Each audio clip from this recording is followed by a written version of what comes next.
Hey folks, my name is Joey Benninghove, and this is a screencast on Backbone.js. In this screencast, we're going to be building a complete Backbone.js application from the ground up. Some of the things that we're going to cover are views and collections and models and routers and events and all the major components of Backbone. And the way we're going to do that is that we're actually going to build just a simple application. And so I had this idea for a simple little image searching and adding to favorites kind of application, right? So nothing complex. It's just a simple app to kind of demonstrate how you can build a Backbone application and how all the pieces kind of fit together. So I have this little mock-up here that I threw together. Just a text box that allows us to search for images, a list of all the search results down at the bottom of all the images. And then you can, the idea is that you would click on one of these to add it to your favorites. Okay, so that's the application that I thought would be cool to actually build with Backbone. Okay, so let's do it. Okay, so I've already taken this mock-up here and I've turned it into markup. So now, one of the things that I want you to keep in mind is that the markup is in Haml, but it doesn't matter what your markup is. It can just be plain HTML. It's just that I prefer Haml, and so don't worry, you're not going to have to see a lot of this in the screencast because the focus is going to be almost solely on the JavaScript itself. But I just want to show you the main pieces of the markup so that we can know what elements that we're working with in the application and which elements will be referenced by the JavaScript. So you can see down here we have three major sections, right? So if you look at our mockup, we have a favorites area, we have like a little search box area, and we have our search results area. Okay, so I just kind of modeled that out in a markup. And I just have a favorites section, which just, it has an empty list in it that will store the list of favorites for us. I have our search text box, and then I have our search results section, which will also store a list of images, and it starts out just being an empty list here, right? Now, if you look at the current application, or actually it's not even an application yet, all it is a static site. This is the static site. So this is, I put a little bit of styling on it just to make it look a little bit better than just, with no styling at all. So as you can see, this is our favorites area. This is our search box area, and our search results area is actually hidden right now. It's on the page, but we don't want to show it until we actually search for something. Okay, so the other thing that I want to show you real quick is the actual JavaScript includes. So there's a couple of them to keep in mind here. Now, Backbone relies on another JavaScript library called _JS. And _JS is basically just a set of utility functions that you can use in JavaScript. You can actually use underscore, without Backbone altogether. You can just, it's actually a really useful library, whether you're using Backbone or not. But Backbone does use underscore kind of under the hood. So what you'll need to do is you'll need to actually include the underscore JavaScript file before you include the Backbone one. Now you can see a couple other ones in here that I've included, and I'll talk about the config one a little bit later. That's my JavaScript file, and the application.js is also my JavaScript file. And the application.js is where we're going to focus most of our time in writing all of our code in. So you can see that's actually all that's required to get Backbone up and running in your application. It is these two lines to include the scripts. Okay. The image template here, I will explain that a little bit later when we talk about view templates. Okay. So a couple caveats here. I usually build out these applications in a test-driven manner. The purpose of this screencast is mainly to kind of demonstrate and explain the concepts of Backbone and how you can use the tools that Backbone gives you to build an application. So I'm not going to be doing any JavaScript testing in this screencast, but I will be doing other screencasts that cover testing and how to build applications in a test-driven manner. Now, with that said, I will be doing, I guess you can call it the next best thing, is from the perspective of writing what I want to be in the code. So, for example, one of the nice things about doing things test-driven is that you can actually drive out your API from the top down. So you can write the code that you want to exist, even though it doesn't exist yet, but you can go ahead and write it. And I'm going to still take that approach. Even though I'm not using test, I can still use that approach by saying, okay, here's the code that I want to work. But until I implement the code that's going to make it work, then I'm going to get errors. I'm going to be getting JavaScript errors, which you'll see in the browser console. So I'm going to kind of use that as a kind of a poor man's testing way, just to kind of drive out each piece one at a time. Okay. So let's look at our app here. So the behavior that we want to have is that we want to be able to enter in, like a search term, and hit enter. And that's going to, do a search for us and show a list of, images down here as our search results. And then we'll be able to click on those and add those to our favorites. Okay, so that's kind of the overall behavior that we're going for. So the first thing that we probably want to do, just from building an application on the web perspective, is we probably want to just go ahead and set focus on this text box when it's loaded, right? So right now you have to actually tab into it or click it, to go into it. So let's just start super simple, and let's just set focus to the text box, and then we'll move into actually bootstrapping a full-blown JavaScript application. Okay. Now, one of the things that you might do is, so this is the application.js file, and as you can see, it's completely blank. It's being included, so anything we put in here will get run when the page is loaded. So let's just start off doing it just a plain jQuery way, no Backbone stuff yet. Let's just start with a simple document ready, right?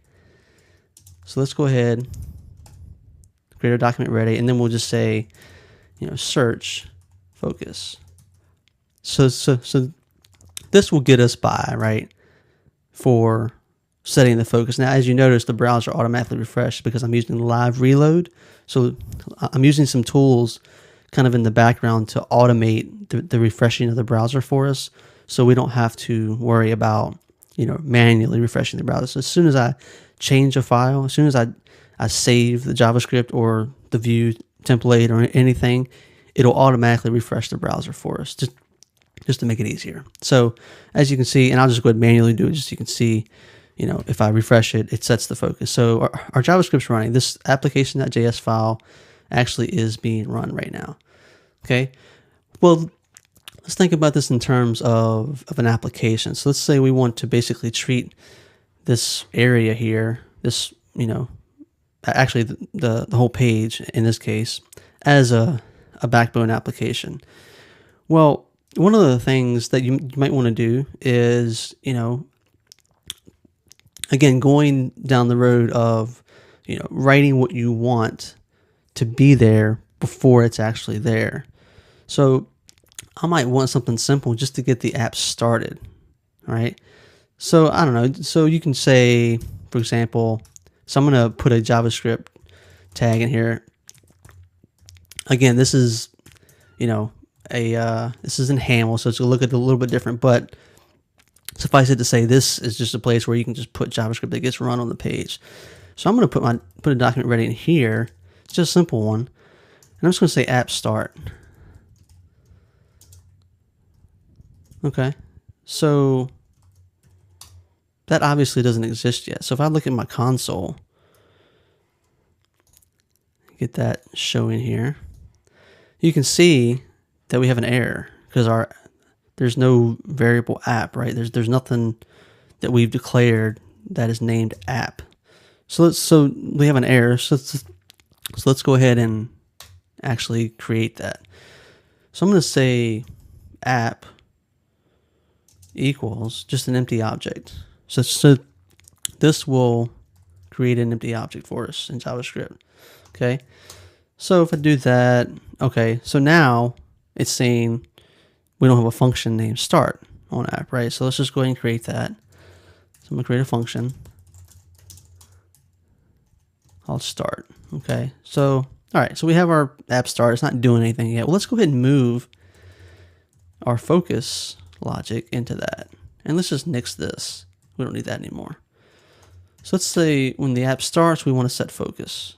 Okay. So that worked. So we're calling app start. It's, you know, and it's just setting the focus of the text box. So we're still super simple right now, right? Well, let's think about this from the perspective of views. So when you think about Backbone views, it's not really the same as thinking about them in like Rails or other server-side MVC frameworks, because typically those views are for the whole page at a time. Well, views in Backbone are actually more about associating a view with a particular element on the page. So if you look at our markup, we can see that we have three sections, right? We have kind of three major elements. We have our favorites area, we have our search box, and we have our search results section. So those are kind of like three elements that we can maybe think about as their own views. So we can have like a favorites view, a search view, and maybe a search results view. So we're not going to flesh all those out yet, but just think about it in those terms. So what we're focused on right now is the search view.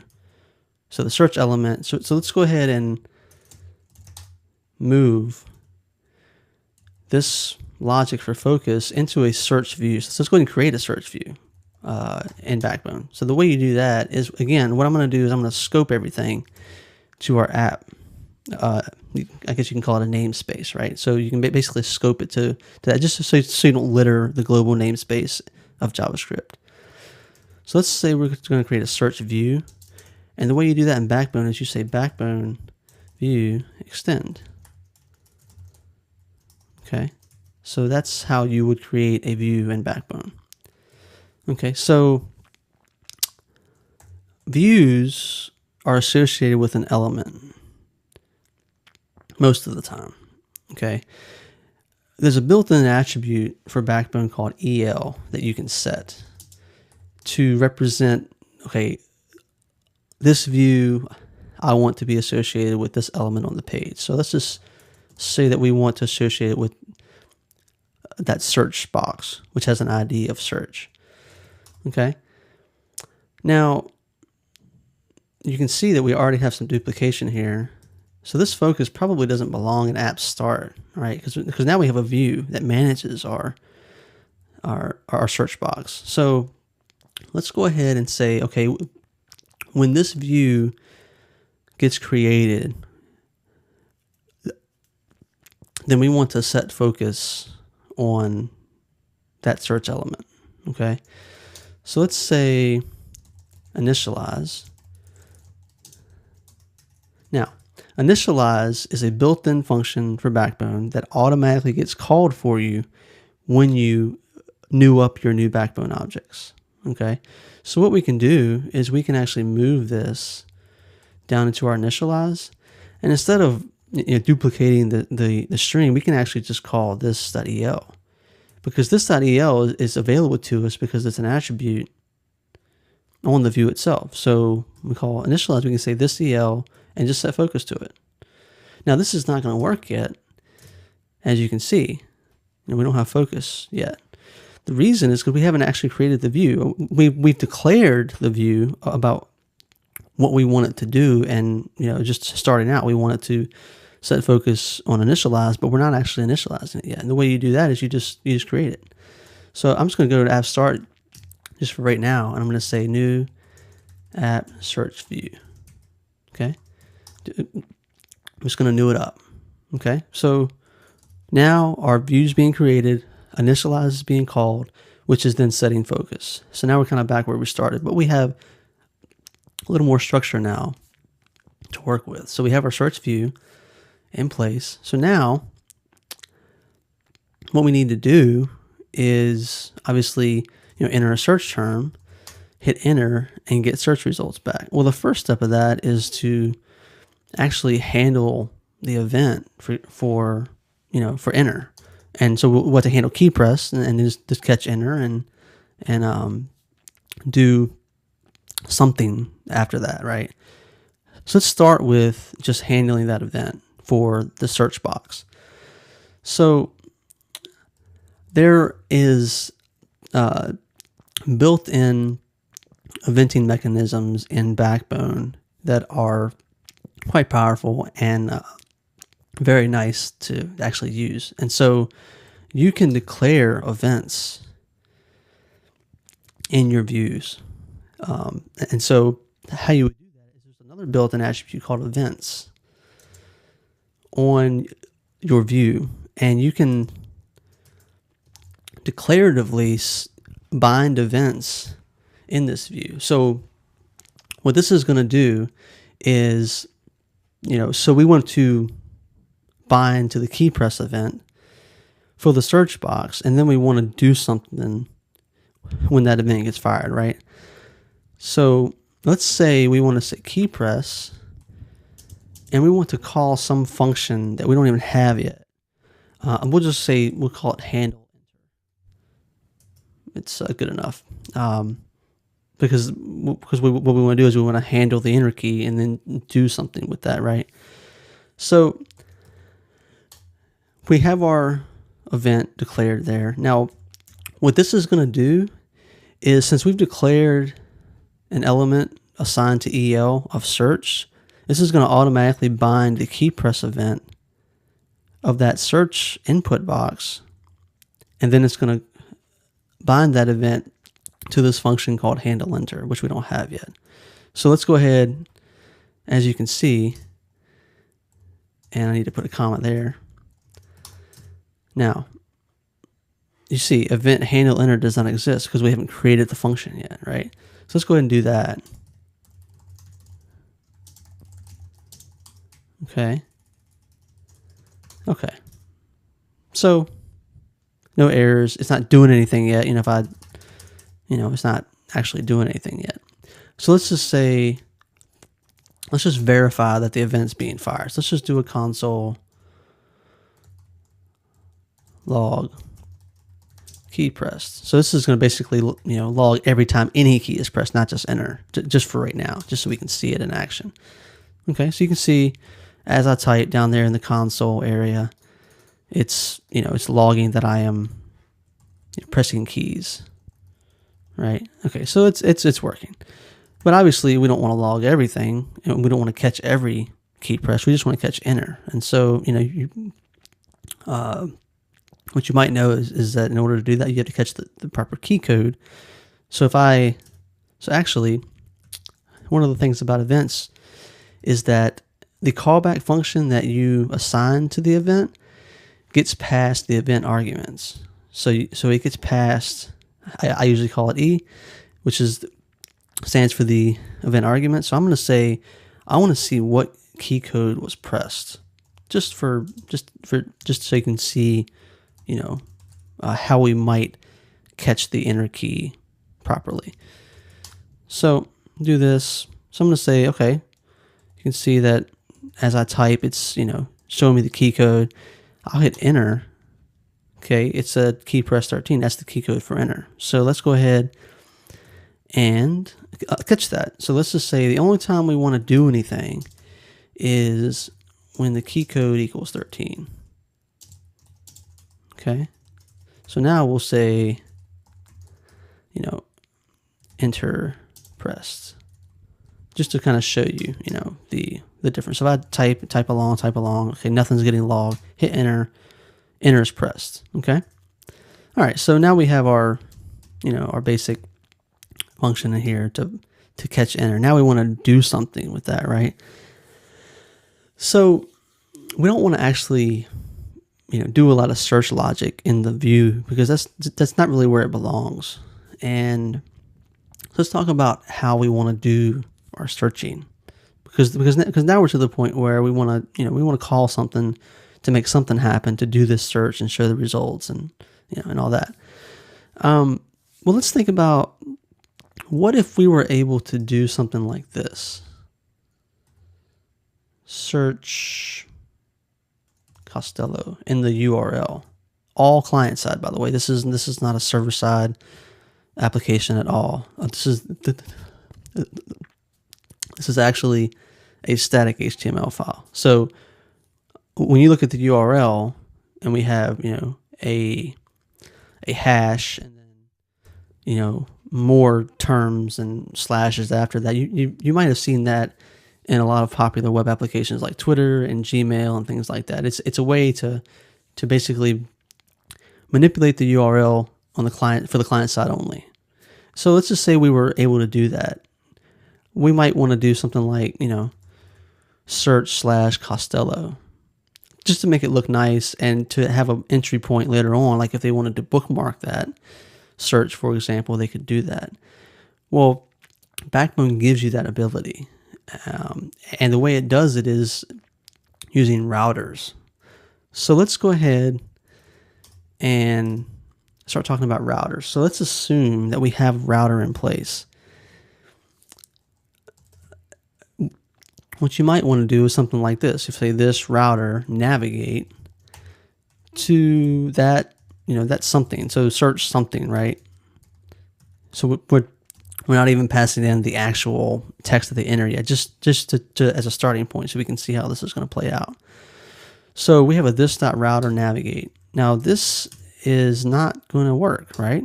Because we don't have a this.router. That doesn't exist yet. So let's go ahead and first of all create our router. So I'm going to say app search router, and I'm going to say backbone router extend. So that's how you create a router. So basically all the objects in Backbone, if you want to create them, it's usually backbone.router or view or model or whatever it is .extend, and you're extending the built-in object and you're adding your own behavior to it. So we're going to create a router this way called app search router. And let's say we want to have that route in place for, search / something. Well, the way you do that is there's another built-in attribute for routers called routes. Okay, and this is another just key value pair where you can specify your routes. So what we want is we want to have search / some term, right? Now this is a token, right? So we can, this will get replaced by whatever is entered into that URL at that point. So any arbitrary text that gets entered after that slash will get caught by this route. Okay, so if we have search / some term, then we need to assign that to a function that we want to actually fire. So let's just call it search.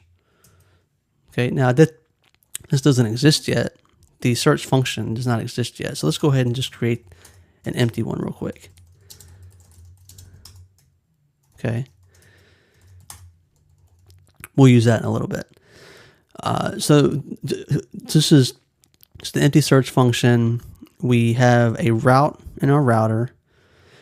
So we're not actually using the router yet, in the sense of we're not creating it and we're not allowing the view to access it. So let's go ahead and instead of putting it right in here beside the search view, let's move our view creation into the router itself. That's one option you can have. There's a number of ways that you can create your objects at certain points in time on your Backbone application. But this is just an example. So, I mean, what we could do is we could say, new app, search router in here and just keep the view in there. But let's treat our router as sort of like the entry point into our app. We have our app start, and then at that point, let's just new up our router. So let's move our creation of the view into our router. So again, this is a Backbone object, so it has an initialize function, which is sort of like the constructor. And when this router gets created using new app search router, then it's going to call a function called initialize.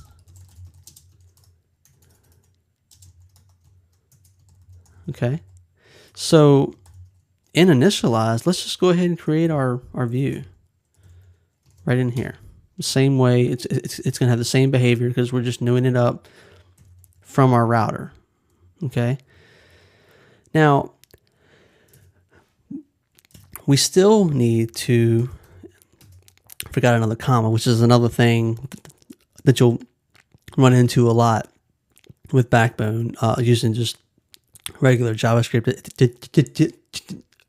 Is that you'll often forget commas and you'll run into errors that way. So it's you have to kind of deal with that sometimes. But so this is still not going to work. So if I type in the search term and I hit enter, it still doesn't know about this.router. So if you look down in our view, our search view, it's still expecting to have a this.router. Well, we haven't told the view anything about the router, right? So there's a number of ways that we could do that. We could declare the router at the global level so everything has access to it. But for our purposes here, let's just pass it in to the search view so I can show you how you can pass arbitrary arguments into Backbone objects. So one thing we can do is that when this router gets initialized and we're newing up that view, let's just pass the router in as a key value pair, router this. So this is going to say,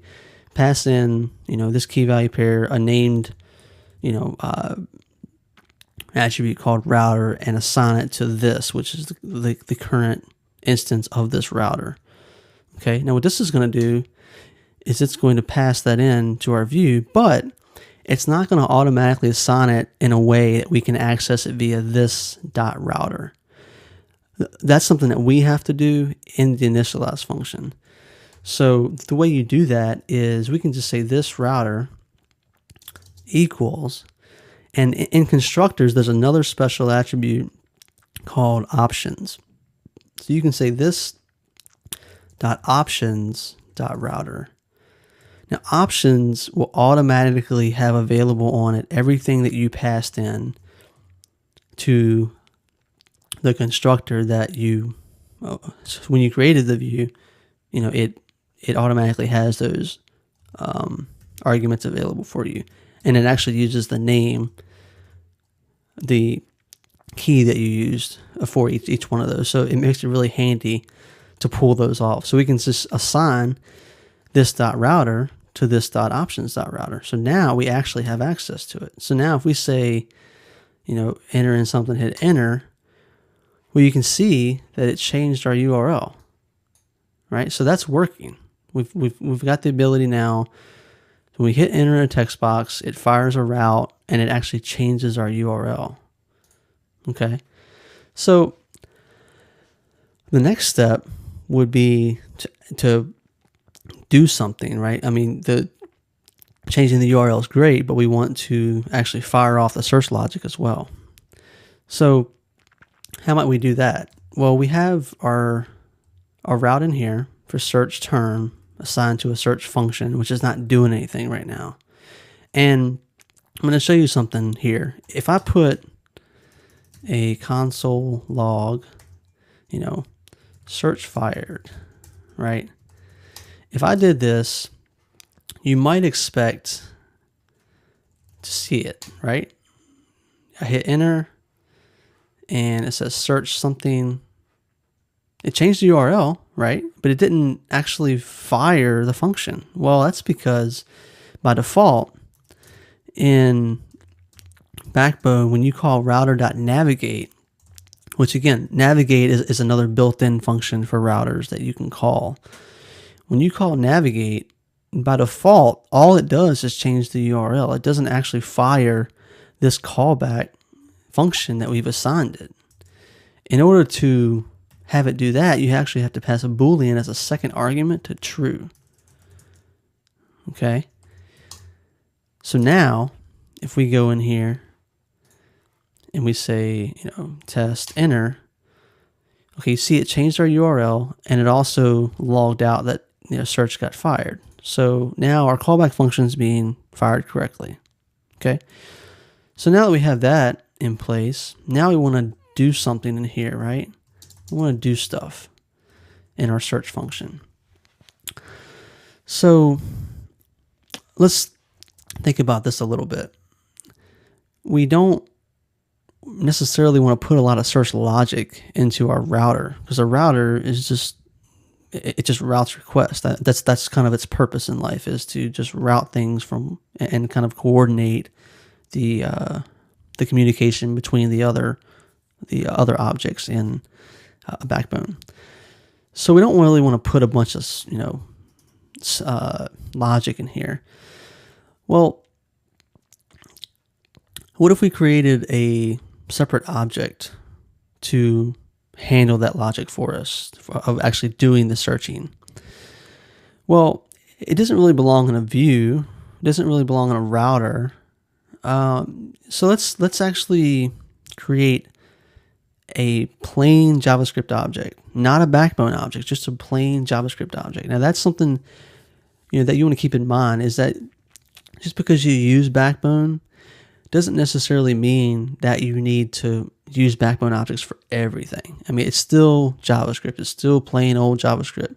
So there's nothing stopping you from when the time is right to use just regular JavaScript objects. And so what I'm going to do, in the same vein of, writing what I want to be there before it's there, I'm going to go ahead and say, this is what I want my API to look like. The app search controller. Let's create a controller, and then we'll call it search. Now, you see in our search function doesn't have any arguments right now. So how do we get that term? Well, what's cool about the eventing and routers, no, not the eventing, just the routes in the router, is that it will automatically pass whatever was entered into this route. So this token named term, it'll automatically pass that into our callback function for us. So we can actually expect to receive a term, which is going to be the text that's after that slash. So now we can just pass that off to our search controller. So we can say, app search controller search and pass it the term. Okay. So obviously this doesn't exist yet. It's not going to work. There's no app search controller. So let's go ahead and create this. Now, again, this is not going to be a Backbone object. This is just going to be a regular old JavaScript object. Just a plain Jane kind of deal. Now we need to have a search method on it. So let's go ahead and create a search function. And we're going to expect to receive that term again that we're passing in. Okay. So let's just verify that this is working how we expect it. So let's just do a console log and searched for, and let's see what term we searched for. Okay. So let's go back to our main view here, and let's say Costello, enter. Okay. So it changed our URL correctly.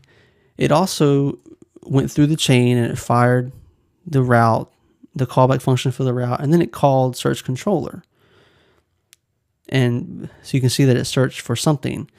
Now, the reason it's not matching our term is because we were automatically hard coding that something in our view. So let's go ahead and change that real quick. So let's go back to our view. And instead of calling search something, let's actually pass it the real term. So we can just pull that term off of the element that this view manages, which is the search input box itself. So let's just say this EL val to pull the value off of that text box. Okay. So let's go back into here. Start over again. We'll say Costello, enter. Okay. So now you can see it changed our URL properly to match what we entered. And it went through the whole search controller and it said, okay, you searched for Costello. Okay, so we have our search controller. Not doing anything right now. Now, let's talk about searching, how we want to approach the searching of images. Now, I'm not going to build a full-blown search engine and, you know, and all of that. What I'm actually going to do is leverage another site called Flickr Holder. And this is just it's a pretty cool site for doing placeholder images. So I'm going to kind of exploit this site to give us the ability to search for images. Okay. And the way this works is really simple. All you do is pass it the height and width of the image that you want, and then like some keywords, you know, some tags that you want to search for. And then optionally, you can pass it an offset. So because by default, if you pass it the same height and width and the same tag, it's just going to give you back the same image every single time. So what we're going to do to kind of simulate, you know, multiple search results eventually is we're going to use their ability to take an offset. So what this will do is we can just use a counter just to increment, you know, 1, 2, 3, 4, and that will allow us to bring back multiple search results for the same term. Okay, so this is kind of like a pseudo image search engine. It's not, but for our purposes, it should work just fine. So thinking about that a little bit, let's talk about how we want to show the results. Now, we could come in here, you know, if you look at our markup, we have our search results section, and we have our list here that we're going to show the search results in, right? You know, I mean, you know, we could come in here and start, you know, search results, you know, UL, and start appending, like, you know, elements in here, and, you know, the image tag, and it points to that. You know, we could do that in here. It's, I mean, it would work, but it's not ideal because for a number of reasons. One is you're putting a lot of HTML markup in your JavaScript, which is not really necessary. The other thing is that this is the search controller, and we don't necessarily want to just start injecting HTML onto our view just because the search route was fired. So this is kind of a different way of going about kind of wiring up the logic in your application. So there's a couple schools of thought there. One is you can say, okay, you know, when this route, you know, gets hit and this function gets called, go ahead and just, you know, explicitly, you know, start populating HTML on the page. There's another way that we can do this, though, that allows us to leverage the fact that we have models and collections. So we haven't even created any models yet, right? And this isn't, you know, MVC style framework, so we can. It's perfectly valid and encouraged to create models and collections that manage the data for us in this little Backbone application. So let's go ahead and get rid of this. And one of the things about models and collections is that they have events. So, for example, when you have a collection and you add a new model to a collection, it'll fire an add event. And what's nice about that is that we can kind of build our application in a way that when a model gets added or something happens to a model or a collection, at that point we can say, okay, when that event happens, because that happened, now we can update the view like we want to.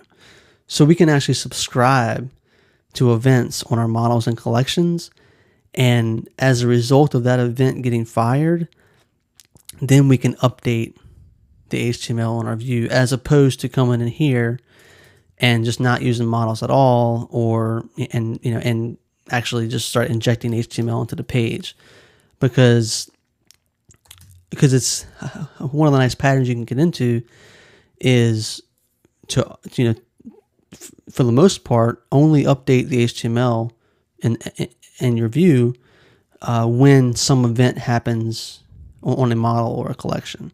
So let's roll with that for a little bit. So let's say, we want to have a model that manages our search results.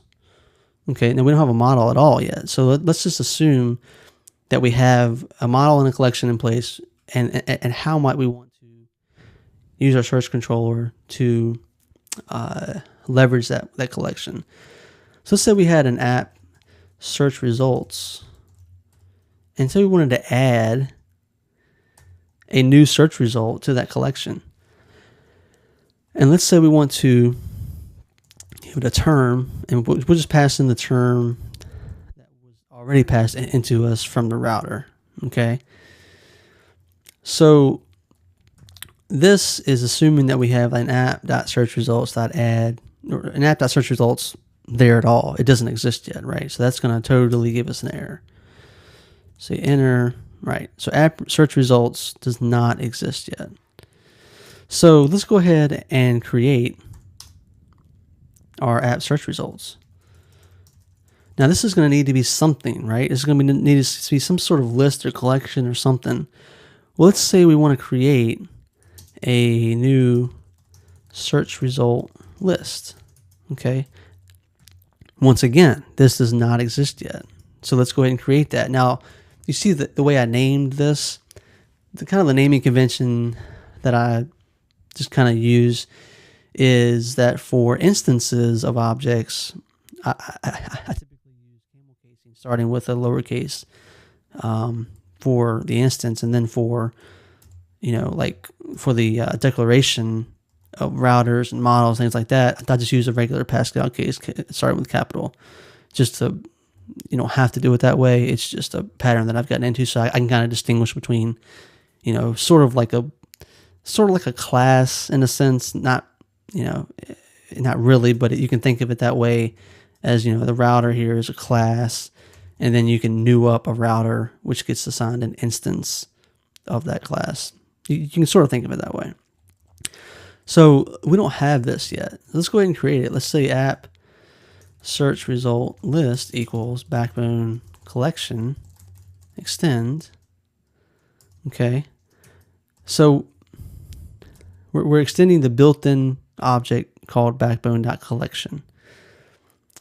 Now, we want to tell this collection ideally what model we want it to manage for us. What models should be added. It's sort of like a typed collection, but in JavaScript it's not typed. It's just a way of kind of signaling to the collection, hey, I want to store this type of model, And so let's just say model app search result, which again does not exist yet.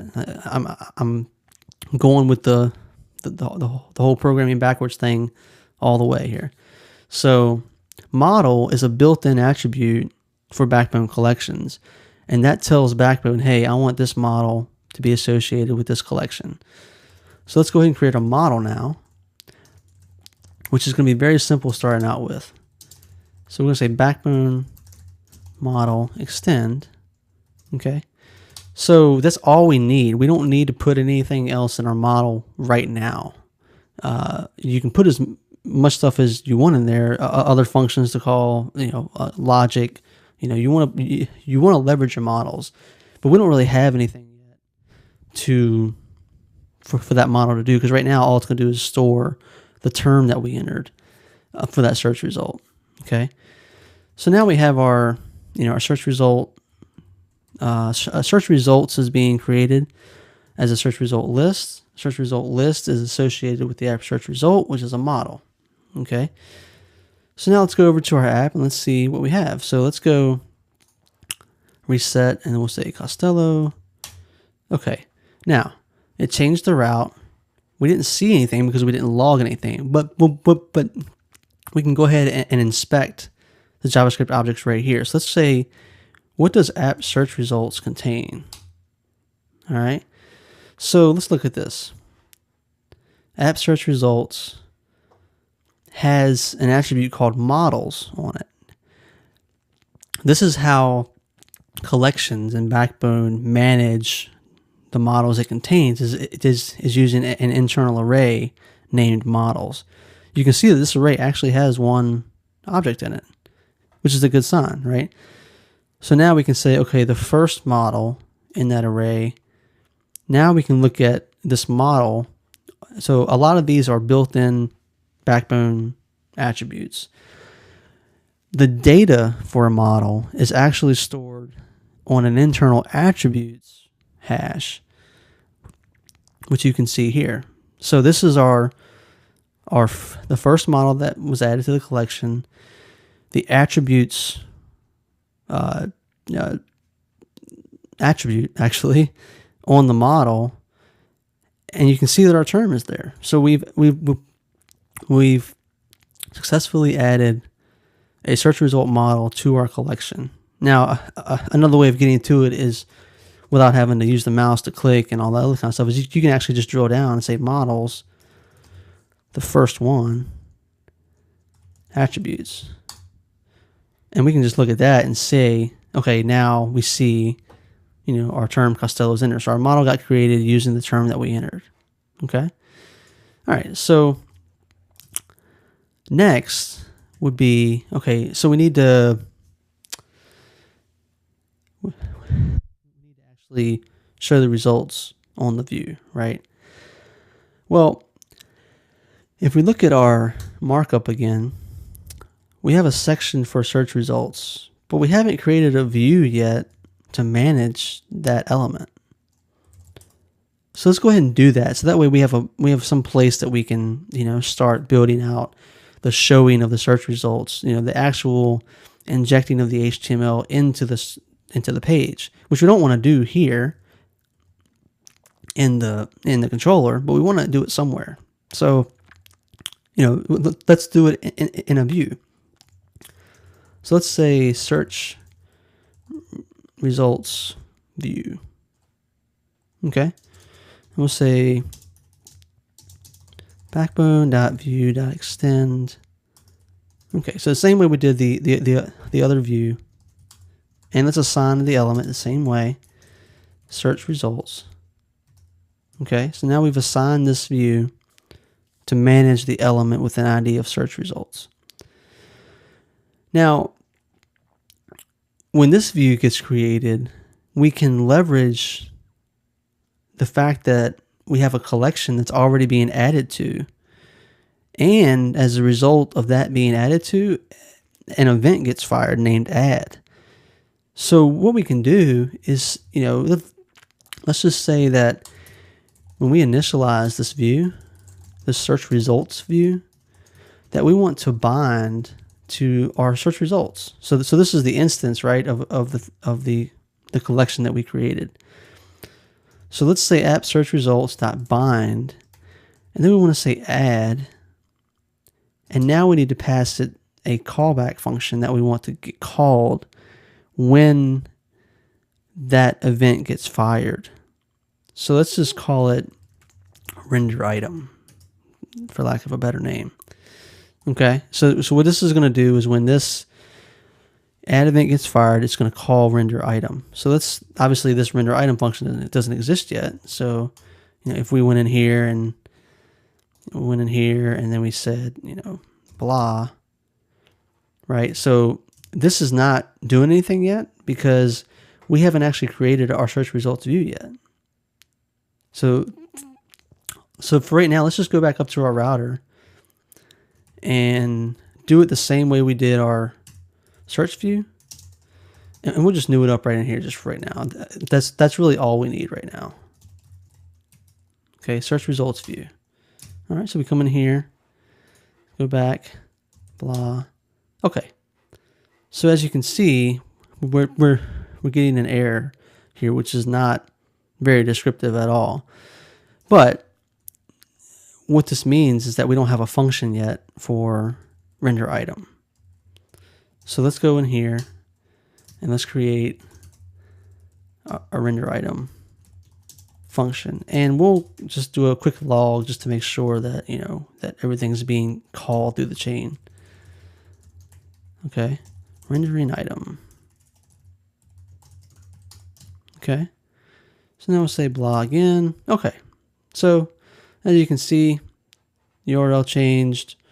It went through the whole process of adding the model to our collection, fired the add event, which we're binding to right here in our search results view, and then it just called the render item function for us. So now we're in pretty good shape. We have the mechanism in place to catch the event when the search result model gets added to the collection.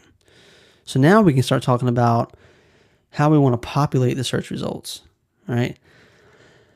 So, again, what we could do is we could come in here and we can say, search results, UL, append, blah, blah, blah, blah, blah, blah, blah. That's still not a good place to do it. I mean, even though we're in the view and that's kind of where, it belongs as far as injecting HTML, you want to try to avoid putting a lot of HTML code in your JavaScript. There's a better way. And one of those ways is actually using a client-side view templating engine. That's a lot of words there. But what it comes down to is that you can leverage templates the same way you do on your server-side applications, where you have a view template that gets populated with data and you kind of mixing markup and data to kind of give you a dynamic view that can be rendered to the browser. We can use that same mechanism on the client side, and there are a number of templating engines out there. I actually started out using the jQuery templating engine, but I've recently moved to using just the built-in one for underscore. So you remember what I mentioned before, that script that you had to include called underscore? Underscore comes with a templating engine out of the box. And the reason I didn't use underscore templating to begin with is because it required that you, out of the box, that you use tokens like this, which I didn't like. Well, what I found out is that it's actually really easy to reconfigure the underscore templating engine by telling it how you want to describe your tokens that you use in your template. So this is a quick little tangent, but we'll get back to the main part in just a second. So that's what I have this config.js for. So this config.js, all it does is it's saying underscore.template settings, and I'm just passing it a regex to allow me to, instead of doing this for interpolation of the data, I can use this instead, which I actually like better. It's just a personal preference, really. You don't have to do that, but that's what you'll see here. So, all right, so tangent over with. So view templates. So I've created a template, as you can see here.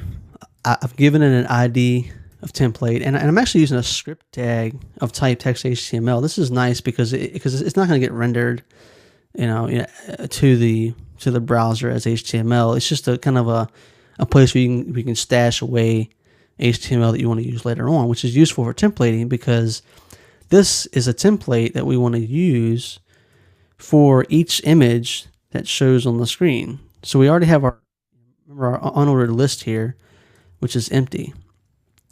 So our template, if you think about it, our image template needs to contain, an LI and an anchor tag, and then our image, so anchor tag, so we can click on it and actually add it to our favorites later on.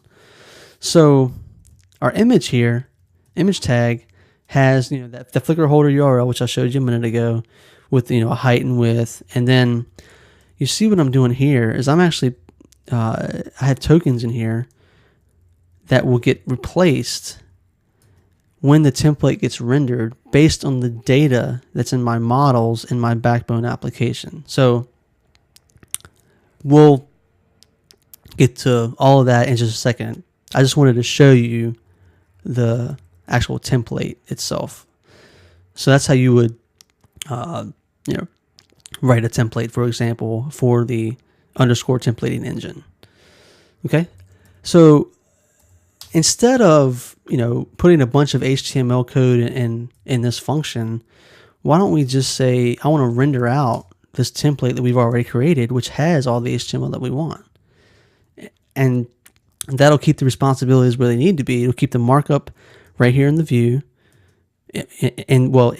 so not the Backbone view, the page, if you can call it that.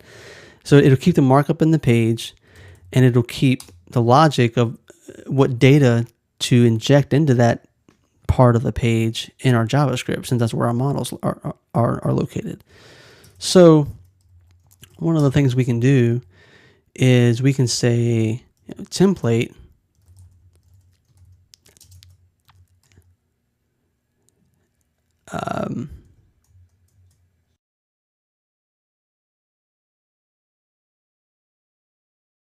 okay, so what we can do is we can actually assign a template into here that we can use later on.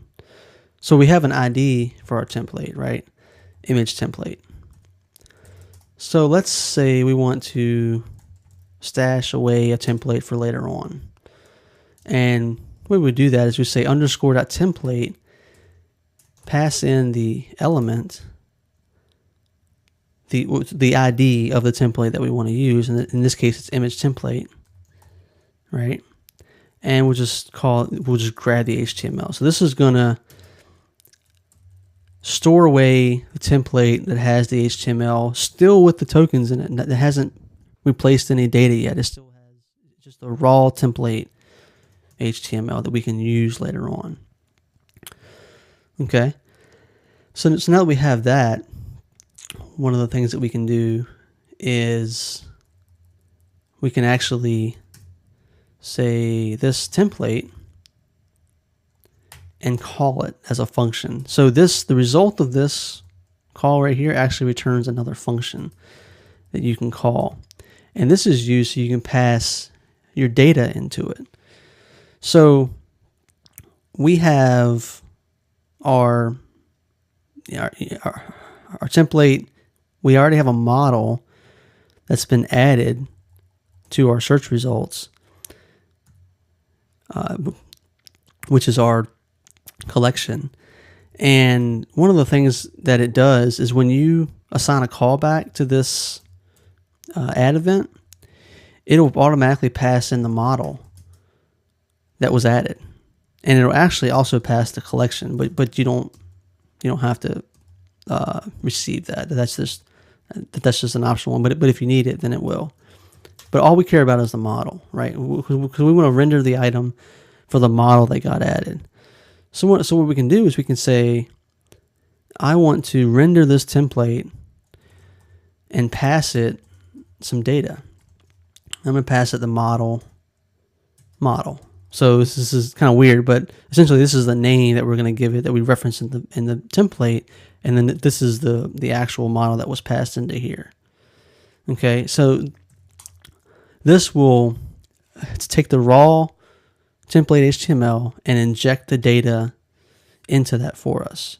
Now we still are not showing this anywhere, So what we should probably do is append the result of that, which again, if you look at it, it's our li tag. So we can just append that right onto our unordered list. And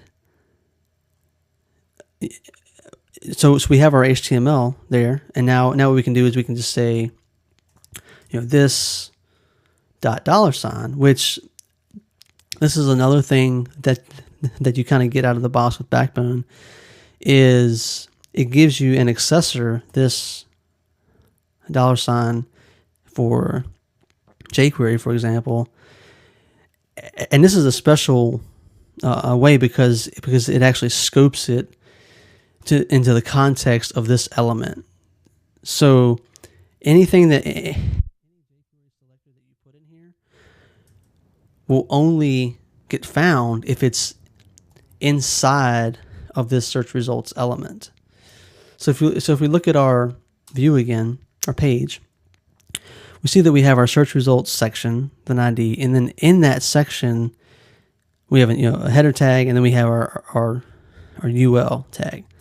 So this UL tag is inside of that search results section, right? So what we can do is we can say this $UL, which is not going to match every UL on the page. Again, it's scoped to this element and only what's inside of that element. So we can safely say this $UL, and then we can say append. So let's go ahead and assign this this HTML to a variable just to make it a little bit more readable. And then we'll just say append HTML. Okay.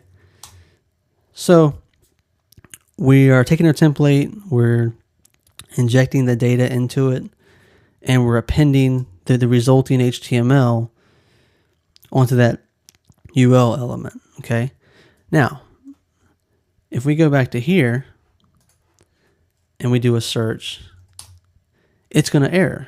And the reason is because this has changed. Okay. Now this is a pretty key concept in JavaScript applications as a whole, but in Backbone in particular.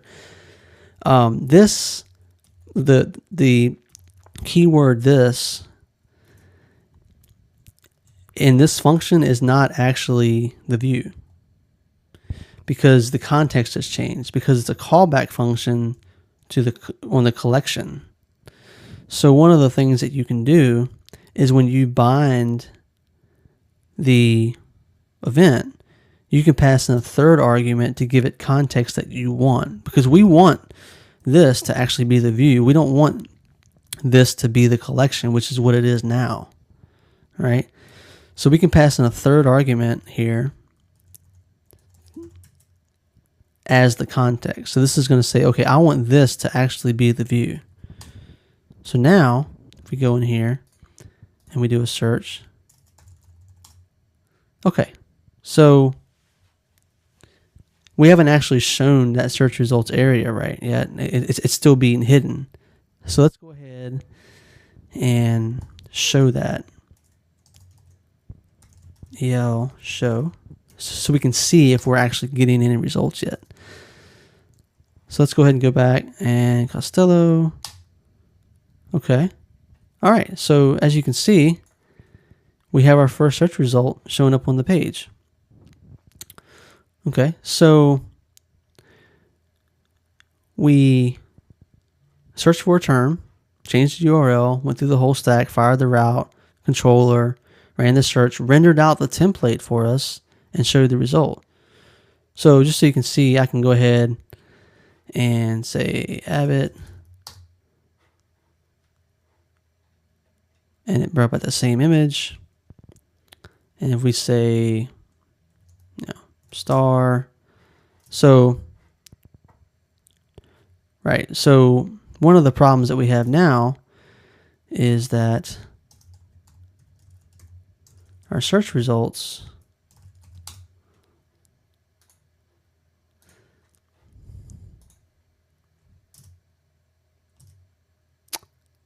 are bringing back the same thing.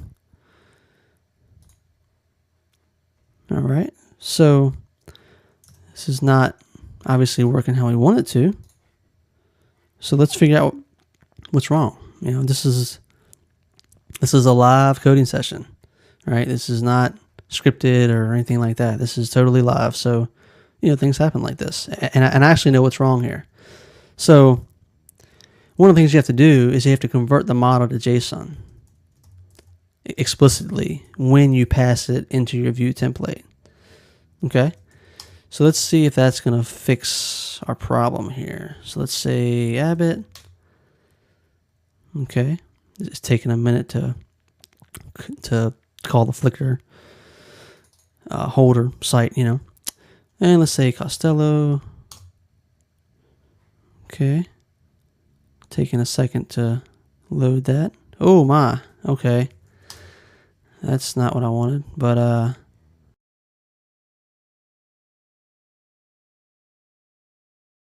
okay.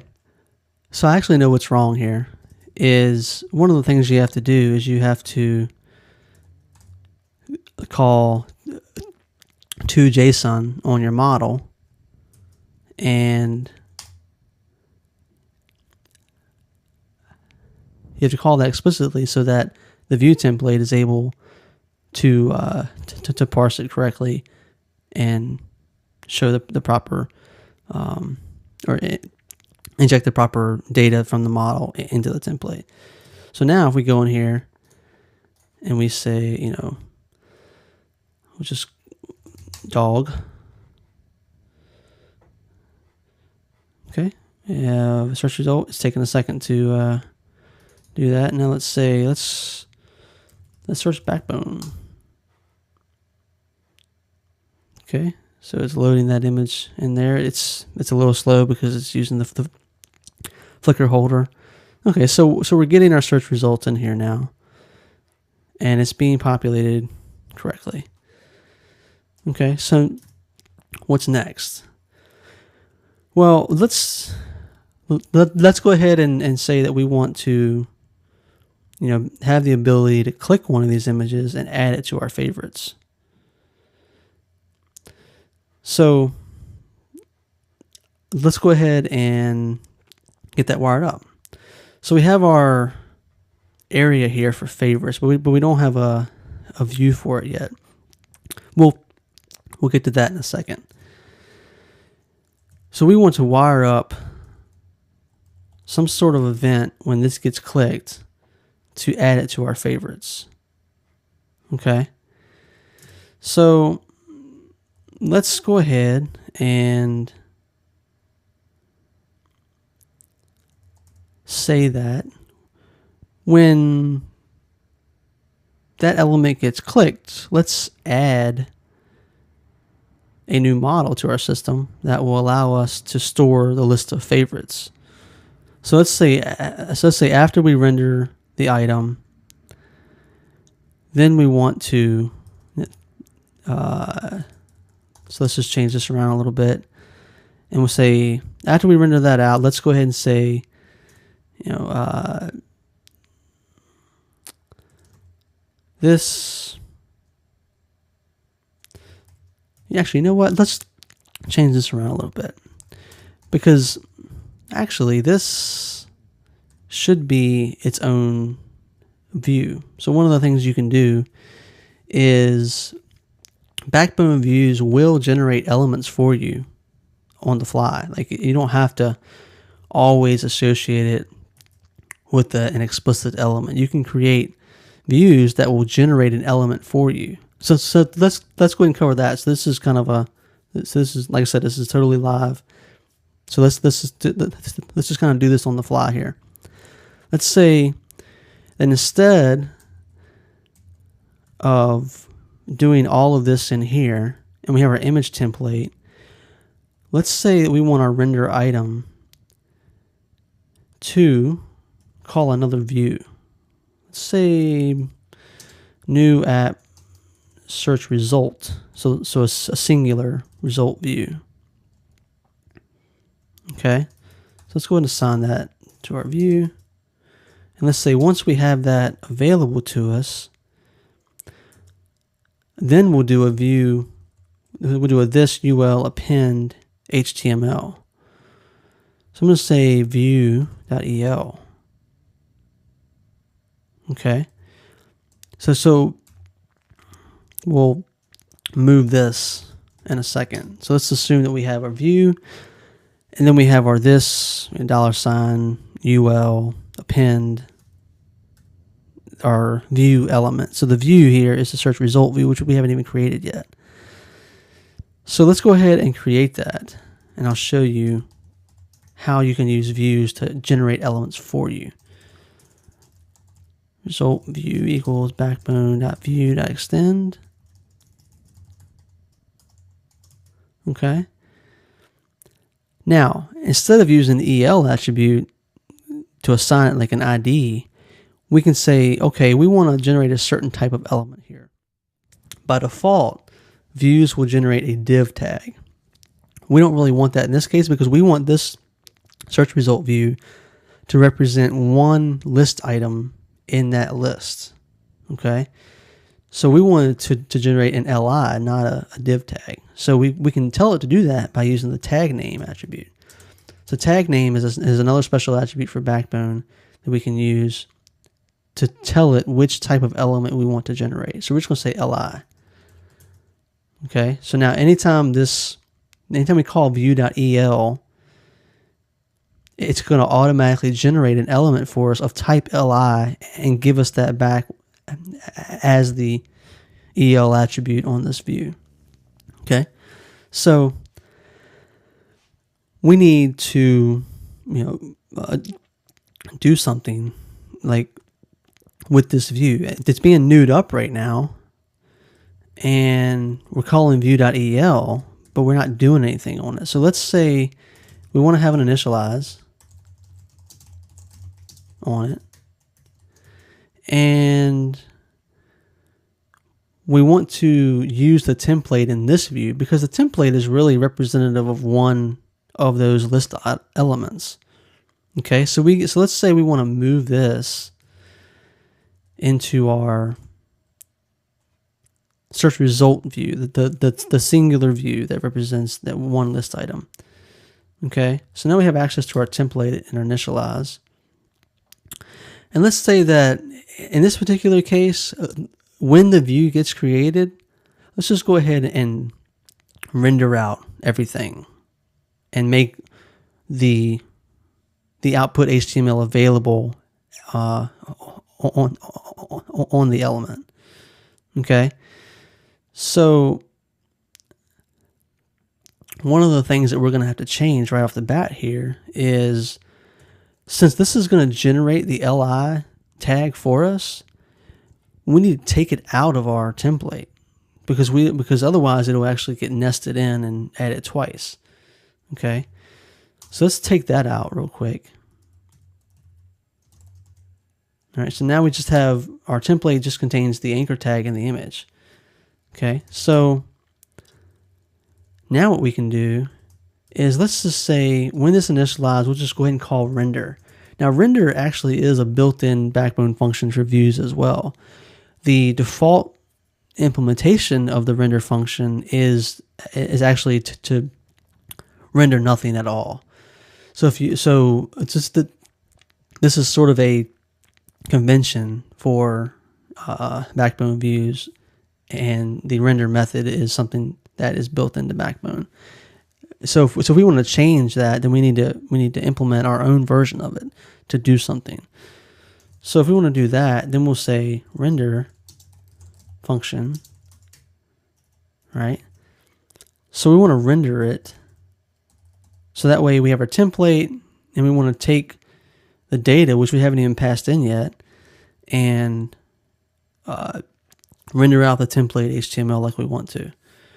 So let's go ahead and say we want to pass the model into our view because we're going to use that model to pass into the template, right? Just like we did here. But see that this is going to get moved. This line right here is going to get moved down into our render. Okay. So now we have our model.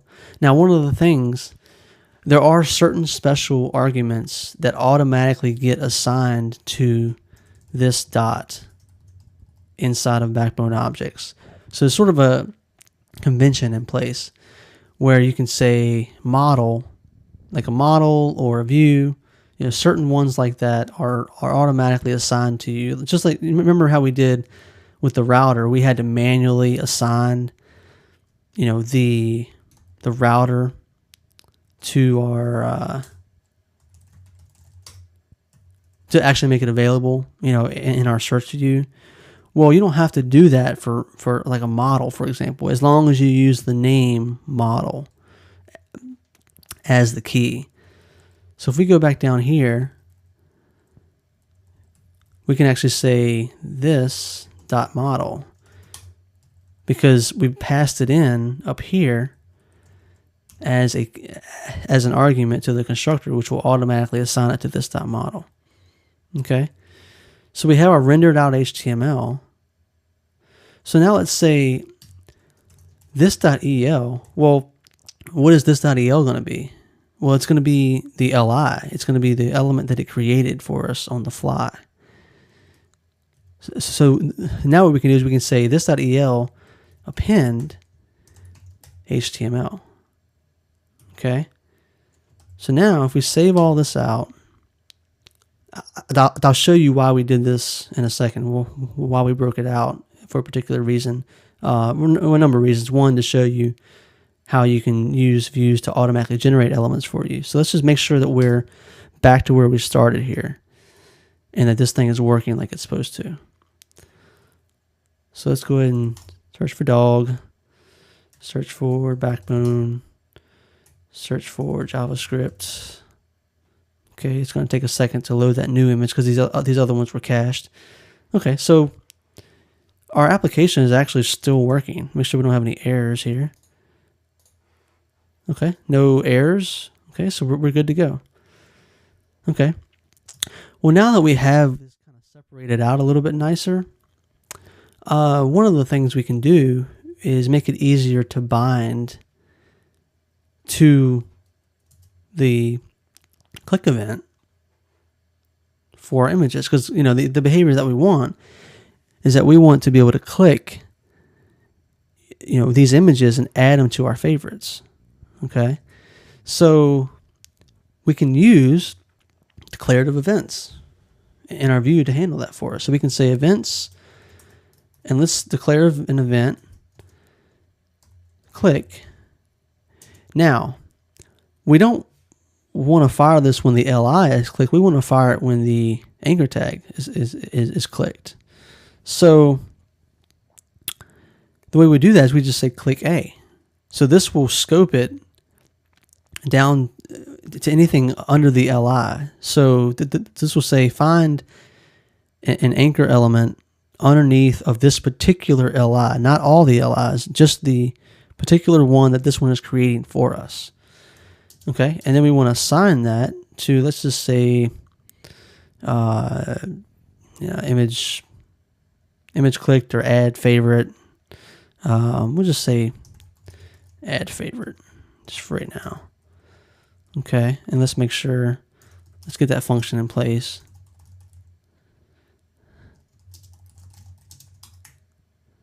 Okay, and let's just make sure that that's going to get fired how we expect it to.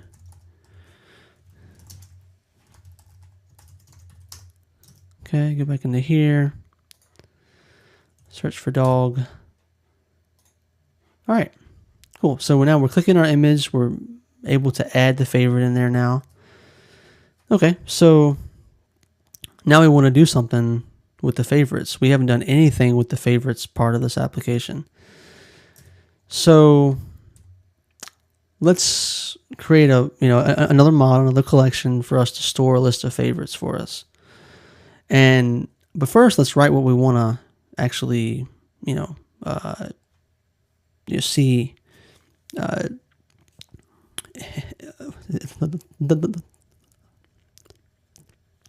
Let's actually write the code that we want to work. that doesn't exist yet. So let's say we want to say app favorites add, and we want to add, the model that was selected. So our search result model is, it's available to us here. One of the things we can do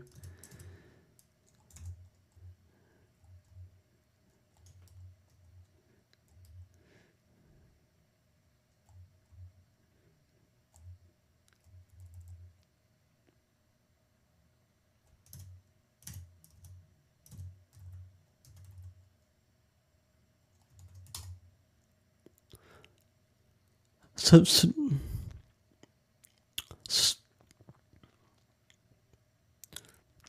let's go ahead and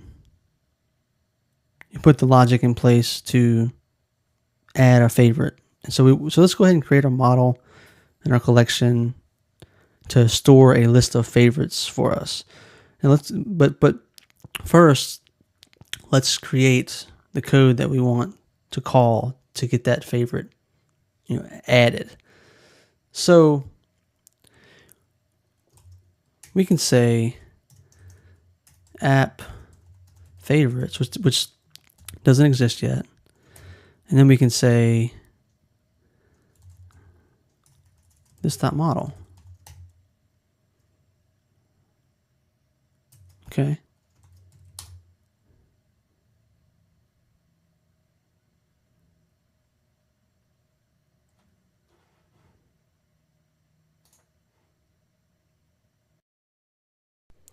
And I'm back.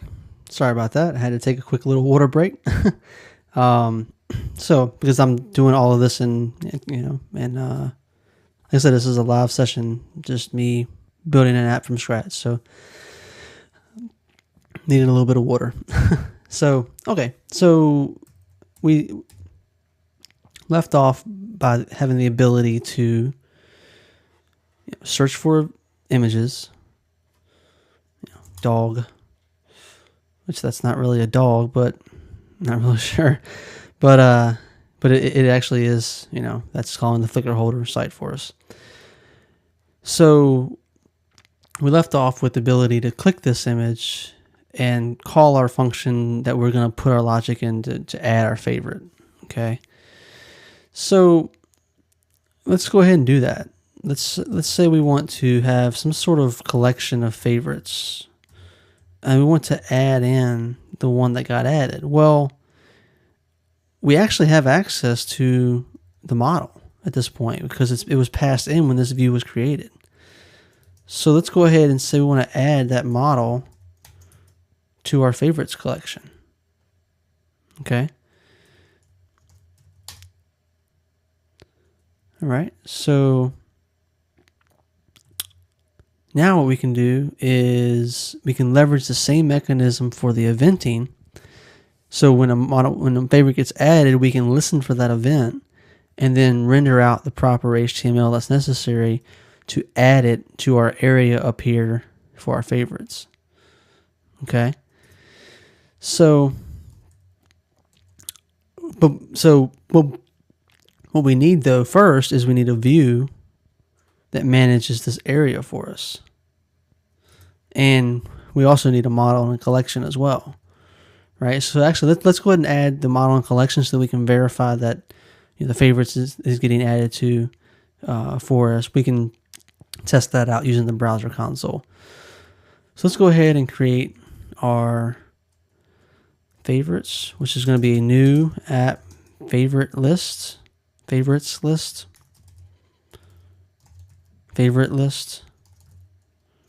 Yeah, why not? Same thing that doesn't exist yet, so we'll go ahead and create our favorite list equals a Backbone collection. And we'll say model, and this is going to be an app.favorite. Okay, and then we need to create our model to store that. Now we probably could use the same model, the same search result model, but let's just go ahead and create a separate one, just for right now. So Backbone extends to keep it separate, because down the road we may want to put, some special logic onto the favorite model that is not needed for the search result one. Okay, so we have our model, we have our collection, we have our new instance of the collection. So let's see if this is actually going to work here. Go in here, search for dog, hit add. Okay, now let's look at our favorites, models. Okay, let's see. So we have one model, attributes, term, dog. Okay, that's good. Now, there's a built-in ID kind of mechanism for models in Backbone. It has a built-in support for a CID, which is like a client ID, and it automatically manages these for you. And so we'll be able to use that, for our needs later on if we needed to look up a particular, favorite or particular model in a collection. You can use that CID in order to do that. But we don't need that right now. We might need it later. So just that was just a quick little tidbit there. So our model's being added as a favorite, which is good. We're not showing anything yet though. So let's go ahead and do that. So let's go ahead and create our view because we don't have a favorites view yet. So now you can see this file is getting kind of long and crazy, and you can break these things out if you want into separate files, things like that. But to keep it simple right now, I'm just going to keep everything in the same file. But for larger applications, you may want to think about breaking up, certain Backbone objects into their own JavaScript classes that get required. So anyway, we'll just go and create our view here. Oops, app favorites view equals backbone.view.extend. Okay.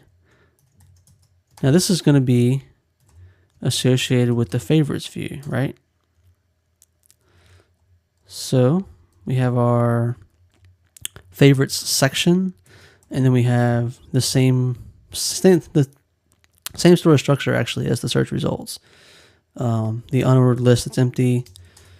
So we want this to manage the favorites element. Okay. And when this gets initialized,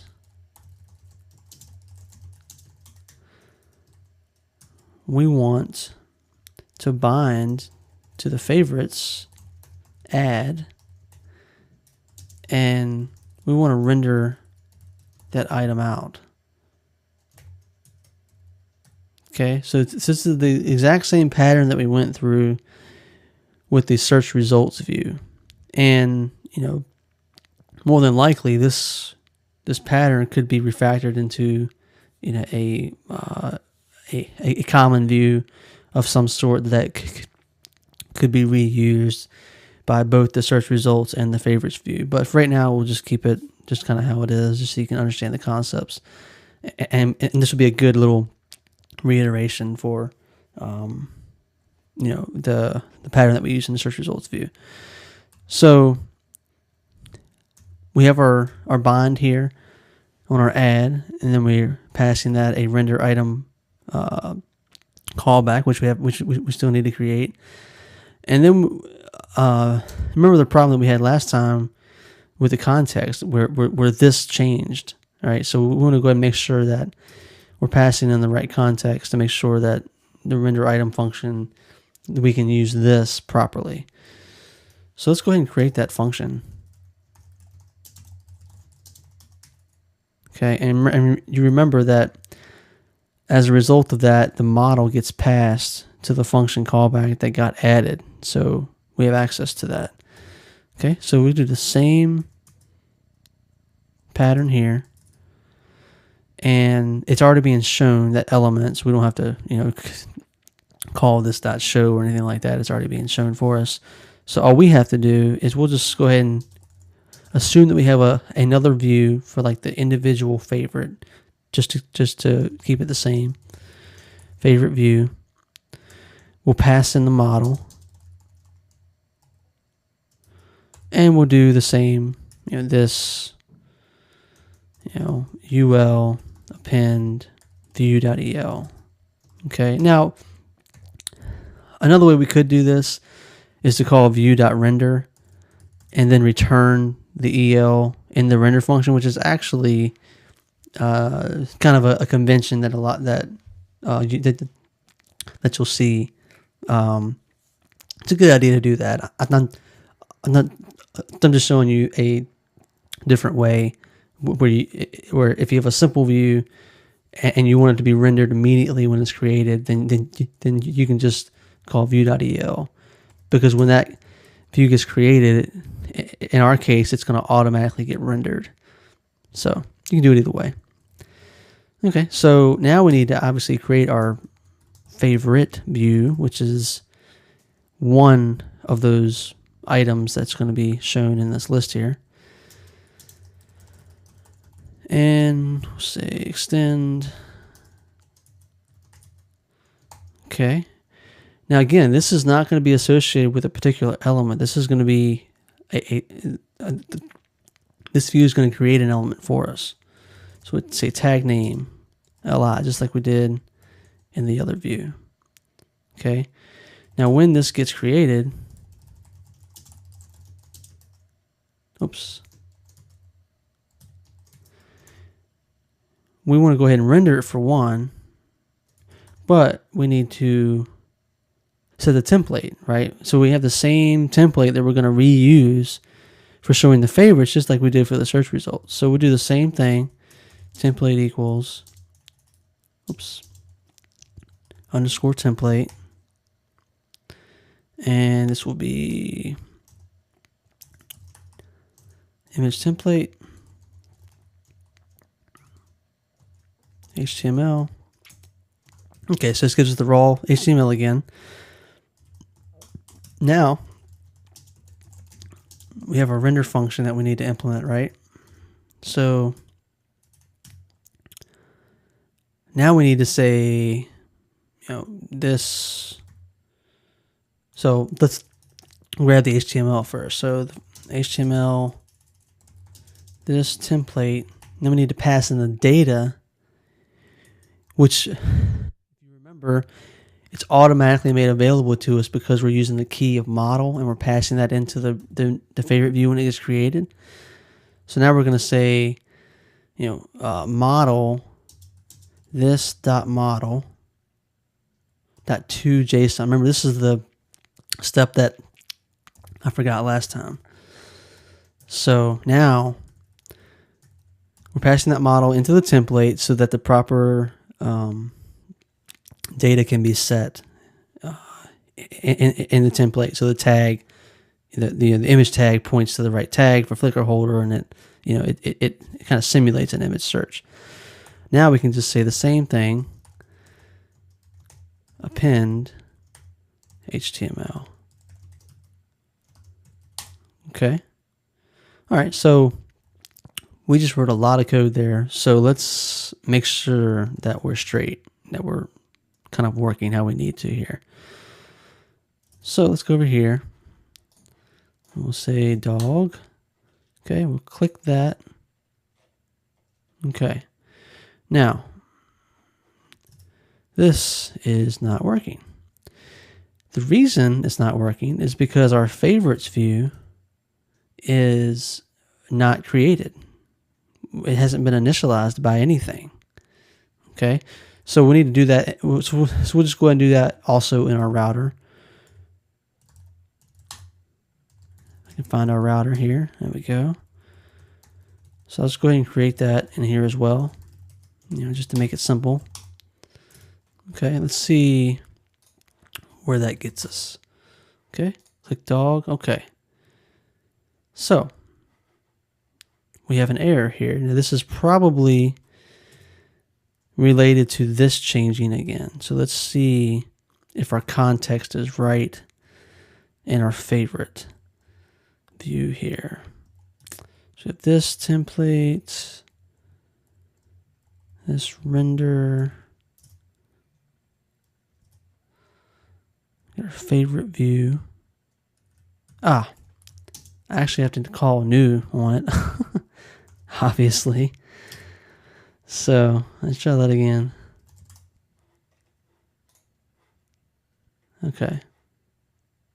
Okay. It's just so that this is another error that we'll get to in a second, because I'm not checking to see if it exists yet before I add it more than once. So it's being added to the collection. It's just not rendering out our markup here. So let's see what's wrong with this. So got our app, new favorite view, calling this.template, this.render. We're not showing anything yet on our view. So let's look at our search results view. We have all that in there. Okay. I'm calling to JSON. Oops. Favorites view. We have the right context. So you can see the steps that I'm going through here as I'm trying to figure out why this is not working. Because one of the things that will bite you a lot of times is this, and this will change, and it'll cause some weird errors sometimes. So let's go ahead and take a look at this again. So we're not getting anything here. And why might that be? Our favorites. Is that the right? Yep, that's the right name. Okay.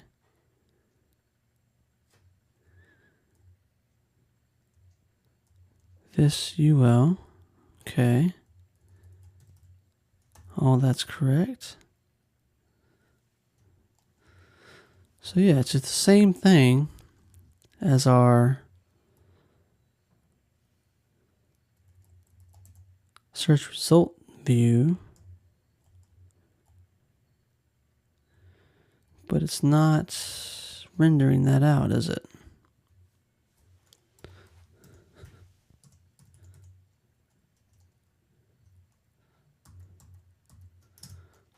Let's take a look at our favorites models. Take a look at the first one.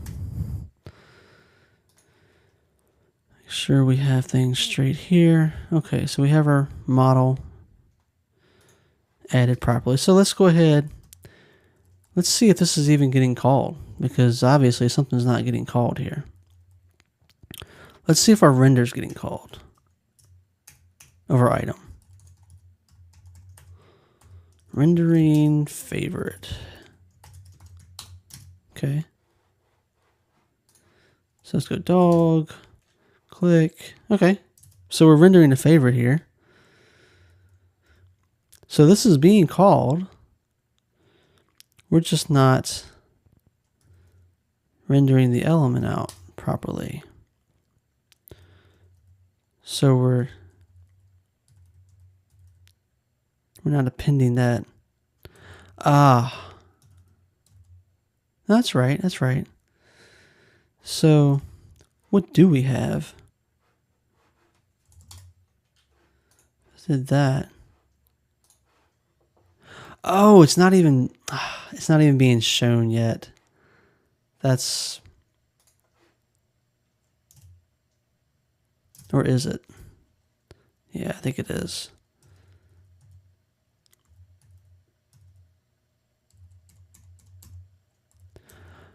Oh, see, that's another typo on my part. This should be this EL, because we don't want to. There is no UL. There's LI. Right, we want to pin it to the LI. So let's try this again here. Okay.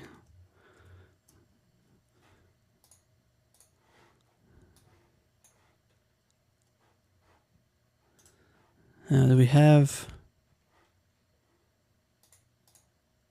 Aha, so now it is just being hidden. That that lists the style that I have for it is being hidden. So we actually do have to show it.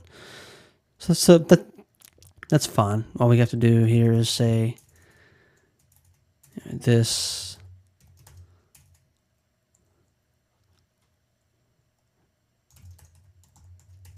show. All right, let's see if we can get back on track here. Oops, that's not what I was expecting. There we go. All right. Okay.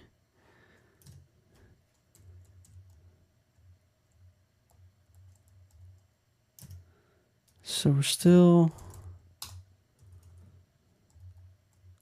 not showing the UL under favorites.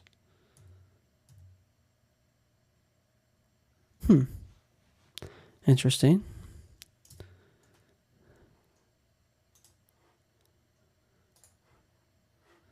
So that is being added. You can see it.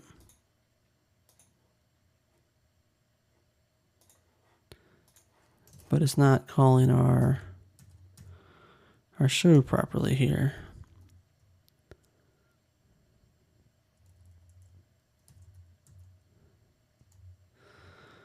Let's check our style real quick, make sure I'm doing this right based on our favorites. I hid the LI, I didn't hide the UL. So I guess I kind of forgot about how I styled it. So yeah. So now, actually what we can do is instead of doing it here, so the UL is already being shown, let's just show this here. Let's just say, this. Let's show it after we append it. Actually, we can do this. We can just say right on the end of it, right? That should work, right? So dog. And still nothing. All right.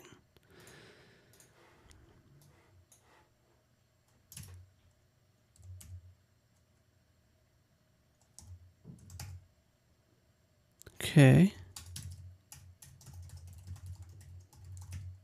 I need to show it after it gets appended to the element. That's why.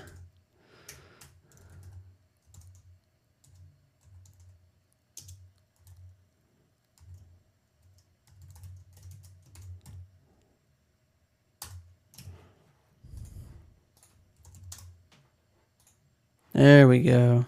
All right. So problems happen, sometimes you got to work out the bugs. So obviously that was a problem with how I thought I had styled the page. And but so anyway, now that we have all that worked out, you see that we have support now for adding our favorites. Search for a cat. Oh, that's a nice cat. Okay, so it's not looking very good. It's all jagged or whatever, but we'll figure that out. That's not really the point of all this anyway. So it's adding it to our favorites up here. Okay, so that is basically a Backbone application. Let's do one more thing before we quit. We got our text here. We don't want to show this obviously when we actually have results, right? So let's go ahead and hide that. And one of the ways we can do that is we can say we can bind another event. So the thing about the events is that you can bind multiple callbacks to the same event, no problem, for certain purposes. So let's say not only do we want to render the item, but we also want to remove the empty message. We'll call it that. Okay. So let's go ahead and create that method, which will actually be very simple.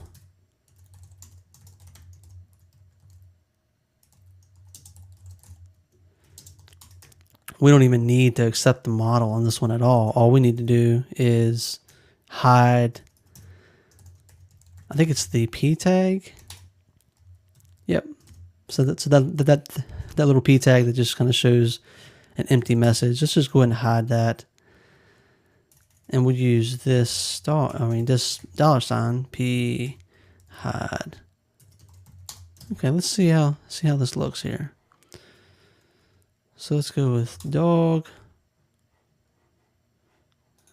cat, bear, lion.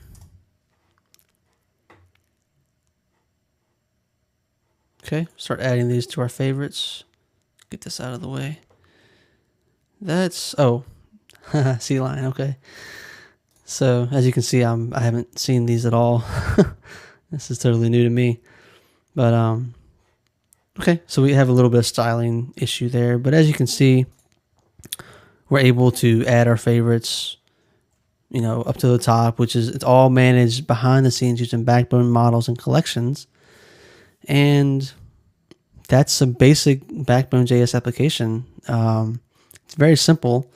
In this case, it's not doing a whole lot, but hopefully it was able to demonstrate the concepts of Backbone to you and how to, fairly quickly build a complete Backbone.js application from the ground up. So thanks for watching. There will be more screencasts coming, I'm sure, for various topics, deep dives maybe into certain aspects of Backbone at a time. So thank you very much for watching.